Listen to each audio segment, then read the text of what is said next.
Russia সবসময় বিশ্ব রাজনীতির এমন এক রহস্যময় এবং শক্তিশালী দেশ হিসেবে পরিচিত, যার প্রতিটি পদক্ষেপ গোটা পৃথিবীতে এক ধরনের কম্পন সৃষ্টি করে। ইতিহাস সাক্ষ্য দেয়, রাশিয়া যখনই কোনো নতুন এবং ধ্বংসাত্মক অস্ত্র উদ্ভাবন করেছে, তখনই বিশ্বের বৃহত্তম শক্তিধর রাষ্ট্রগুলো গভীর উদ্বেগ এবং ভয়ে কেঁপে উঠেছে। কিন্তু এবারের ঘটনা ইতিহাসের সব পূর্ববর্তী রেকর্ড ভেঙে চুরমার করে দিয়েছে। কোনো পূর্ব ঘোষণা ছাড়াই, কোনো সতর্কতা বা কূটনৈতিক বার্তা ছাড়াই রাশিয়া হঠাৎ করে তৈরি করে ফেলল বিশ্বের সবচেয়ে বড় এবং সবচেয়ে শক্তিশালী পারমাণবিক ক্ষেপণাস্ত্রটি।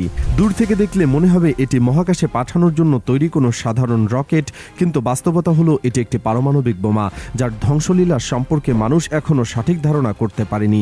শোনা যাচ্ছে এই বোমার বিস্ফোরণ ক্ষমতা এতটাই ভয়ঙ্কর যে একসাথে কয়েকটি দেশকে মানচিত্র থেকে চিরতরে মুছে ফেলার সামর্থ্য রয়েছে এর মধ্যে। এই বোমাটি এতটাই গোপনীয়তার সাথে তৈরি করা হয়েছে যে 2025 সালে এসে এটি যখন সামনে আনা হলো, তখন পুরো বিশ্ব যেন থমকে গেল। বিশ্বব্যাপী গোয়েন্দা সংস্থাগুলো এমন একটি অস্ত্র তৈরির কোনো আভাস বা খবর রাখতে পারেনি।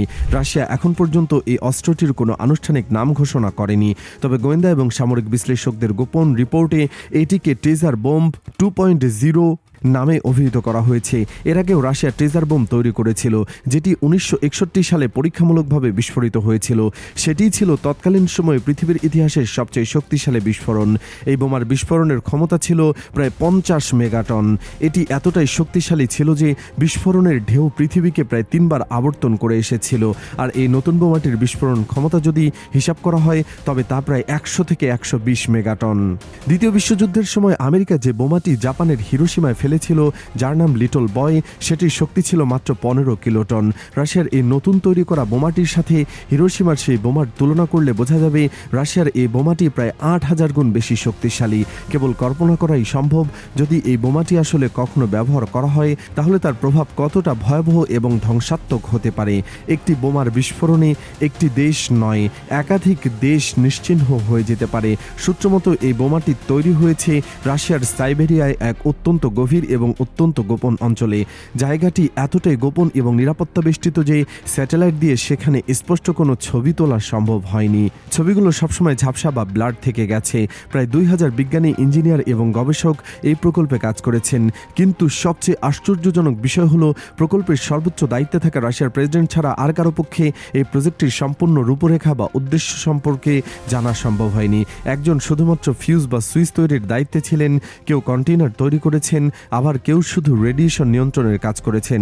সবকিছু এমনভাবে এতটাই গোপনে সম্পন্ন হয়েছে যে প্রকল্পের সাথে জড়িত কাউকে বাদ দিয়ে এমনকি কোনো একজন বিজ্ঞানীও পুরো বিষয়টি সম্পর্কে ধারণা করতে পারেনি।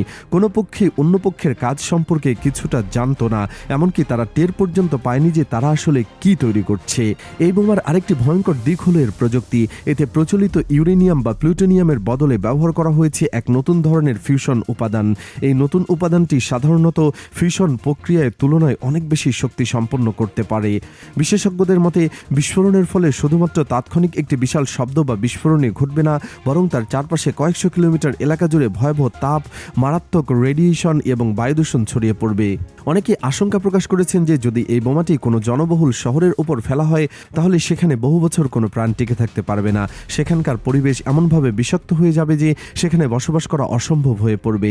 এই বোমাটি যতটা শক্তিশালী, ততটাই গোপনে এর পরিবহন করা হয়েছে। এই পরিবহনের জন্য বিশেষভাবে একটি রেলপথ তৈরি করা হয়েছিল। রেললাইনটি শুধুমাত্র এই বোমাটি ব্যবহারের জন্যই ব্যবহার করা হয়েছে।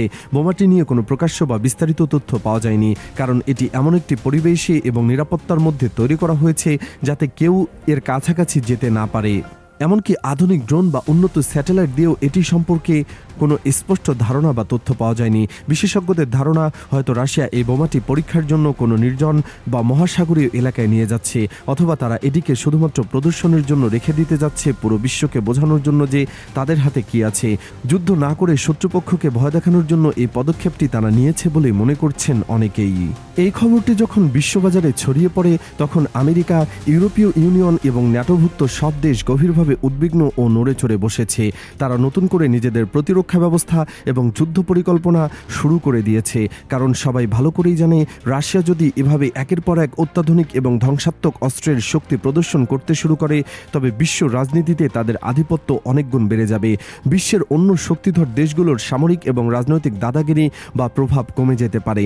অনেক আন্তর্জাতিক বিশ্লেষক মনে করেন এটি রাশিয়ার একটি কৌশল।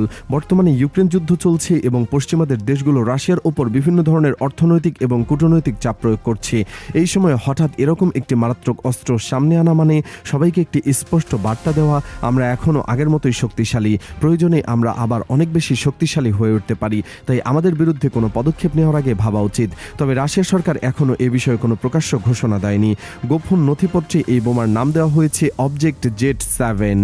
কিন্তু আসলে এটি শুধুমাত্র একটি পরীক্ষামূলক প্রজেক্ট নাকি সত্যিকারের যুদ্ধের জন্য প্রস্তুত করা হয়েছে সে সম্পর্কে কেউ সঠিকভাবে কিছুই জানে না। বর্তমান মুহূর্তে পুরো পৃথিবীর মানুষ এক দৃষ্টিতে তাকিয়ে আছে রাশিয়ার দিকে। সবার মনে একই প্রশ্ন, এই বোমাটি কোথায় যাচ্ছে, তারা এখন কি করছে এবং তাদের আসল উদ্দেশ্য কি। এই নিয়ে চলছে নানা রকমের বিশ্লেষণ, অনুমান এবং গুঞ্জন। সবাই আতঙ্কিত হয়ে ভাবছে রাশিয়ার এই পদক্ষেপ কি বিশ্ব রাজনীতির চেহারা বদলে দেবে। একটি জিনিস পরিষ্কার যে যদি এই বোমাটি কখনো ব্যবহার করা হয় তাহলে শুধুমাত্র একটি শহর বা দেশ নয়, পুরো মানব সভ্যতা হুমকির মুখে পড়বে।